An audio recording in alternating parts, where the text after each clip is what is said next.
Hello, it's Philip Taylor speaking from Richmond Green Chambers in London. Today I'm looking at a book which has come to us from Edward Elgar Publishing. It's called Grounds of the Immaterial. It's an important book and a funny title as well, I thought. It's got a subtitle, A Conflict-Based Approach to Intellectual Rights. So it's about intellectual property. But it got my attention, I have to say, and I thought it was well worth reviewing. It's been written by Niels van Dijk. Now, Elgar, as we all know, are an extremely good publisher, and they produce a lot of very top-range publications for us in the academic and practitioners' legal world. The title we've given for our book review for this particular book is What is an Idea? Here is some great inspiration on modern intellectual rights, because that's really what the book is about. It's a hardback. There we go. And there's the spine, and then you can see some information on the back. I borrowed a little bit of the information on the back for the review. The book runs to, it's not a particularly big book, 300, just over 300 pages. The index at the back is page numbered. You've got the index there, and then you've got a very substantial bibliography. Very much the style of Edward Elgar Publishing, this particular book, and a first-class book it is too. The bibliography, fortunately, isn't as long as you would think, or you'd be delighted to hear. Now, there are footnotes at the bottom of each of the main chapters, and if we go to the front of the book, you can see there is the front page. There's a nice dedication from the author, which I'll just show you there. There's the book itself. Then we get into the blurb about Elgar. It's available at Elgar Online as well if you want to use that system. I don't actually find that system the easiest to use. Then there's the contents section itself there, running all the way through. There are basically six chapters, obviously coming up with a conclusion towards the end. The preface is worth reading, and I found that quite useful to go through. Then there are some acknowledgements, and then there's an introduction. It starts off with what is an idea, which is how I've started the review. Then we run through from there, we're looking at legal theory and so forth. It is actually a high-level book academically and intellectually.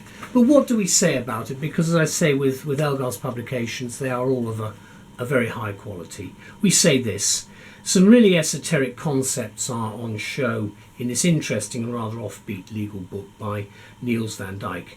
I hope I pronounced your name correctly, Niels. I hope, if I haven't, my apologies. And it comes to us, as I say, from Edward Elgar Publishing. It's their stable of first-class, high-level text designed to make us think. And Elgar, of course, an independent publisher based in Cheltenham. Now, the author is to be congratulated on his rather different approach to intellectual property rights and the substantial amount of tensions which can arise where disputes occur over an idea. For us, he poses what is an idea. He gives us lots of reasons, and some excuses are also given, which are what he describes as motivational, although do read this remarkable collection of his views to arrive at your own conclusions. The purpose behind this work is that, in the author's words, he applies a novel conflict-based approach to the notions of idea, concept, invention and immateriality in the legal regime of IP, intellectual property rights, by turning to the adversarial legal practices in which they occur.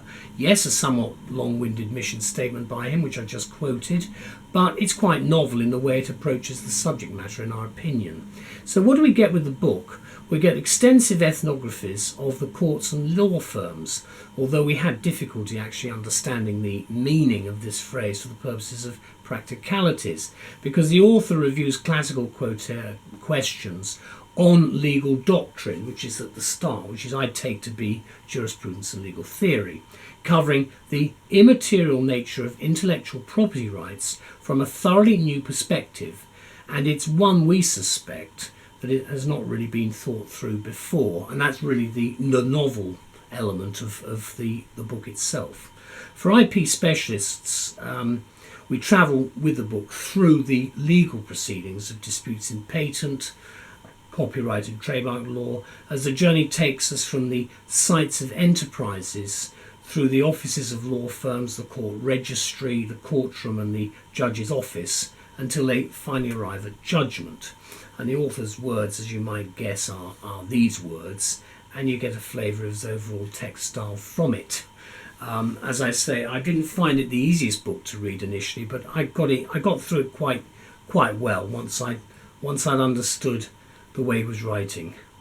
And that is, you just have to get used to the way an author presents himself. So Van Dijk's purpose, or Dilk's purpose, is to visit the central matters of a dispute, which are gradually transformed into immaterial works, inventions or science through the ceaseless material operations of legal practices. And this, of course, all grist to the mill of the IP practitioner naturally.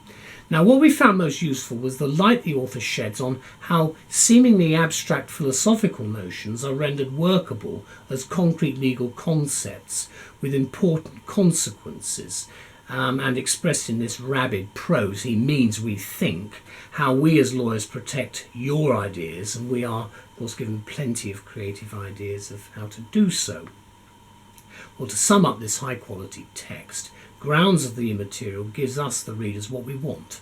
Quote, an inventive and refreshing take on IP rights which will be valued by academics and students in philosophy, legal theory, legal anthropology and IP. And that's what you get. So let me conclude. What do you get with the book? Well, this is the actual structure of the book. There's an introduction and the following parts. You get legal theory, that's right at the beginning. Then this is from intellectual property to what is called informational goods. We then go turning to legal practice, outlines of a transversal approach. You see all the words he's using here, some of which are not very comfortable words. Third chapter, the grounds of innovation. Fourth, legal pointillism in court. Again, I had some difficulties quite understanding where he was going with that one. It's basically how the judge crafts his judgment, if I can put it that way. And then we get a conclusion at the back. And the author gives us, I think, a fine conclusion in his own style, entitled Immaterial Performances in the Life of the Legal Dispute. So you do know what you're getting with what is actually a special book. The book, of course, was published on the 28th of July 2017 and is available both as a book and as an ebook, and online as well. There's the book, and you can get it at Google. If you look on Google, you'll find it there. There's the spine, and then there's the back. I just open it in the middle, and you can see legal pointillism in court. There we go. This is what I was talking about, how basically the judge crafts his judgment, how he writes out the judgment. I was very privileged when I was a pupil to sit with a judge, and he showed me how he compiled, how he actually brought together his judgment, and there's a huge amount of work involved in it. But I did think, probably if you are thinking of being a judge, that might be one area you'd be interested in reading a little bit more about. Thank you very much to Niels and everybody involved at Edward Elgar for a very, very good book. Not the easiest book to read, but he makes some very important points, and I found it fascinating. Thank you to all. Bye-bye.